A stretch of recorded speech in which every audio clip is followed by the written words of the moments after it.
এত কাজ তুমি করো, এত কিছু তুমি দেখো, তোমার কি ক্লান্তি আসে না? তোমার কি ঘুম আসে না? আল্লাহ ডেকে বলে, গোলাম, আমি আল্লাহ যদি ঘুমাই, আমি আল্লাহ যদি তোদের মতো ঝিমাই, ভোর রাতে তুই যখন ঘুমিয়ে থাকবি, তোর হার্ট হৃৎপিণ্ডটাকে সচল রাখবে কে? তোর যখন রিজিকের দরকার, তখন তোরে রিজিক দিবে কে? তোর দেহের মধ্যে রক্তের সঞ্চালন করবে কে? ঝর্ণা থেকে পানি নামাবে কে? আকাশ থেকে বৃষ্টি ঢালবে কে? আল্লাহ যদি ঘুমাইতো, সব ভেঙে খান খান হয়ে যেত।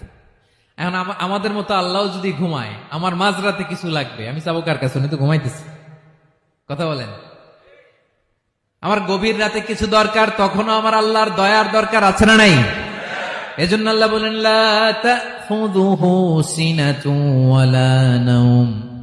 আমি আল্লাহর চোখে ঘুম নাই, ঘুমের আগে যে তন্দ্রা আসে, তন্দ্রাটাও নাই। সুবহানাল্লাহ। যখন যে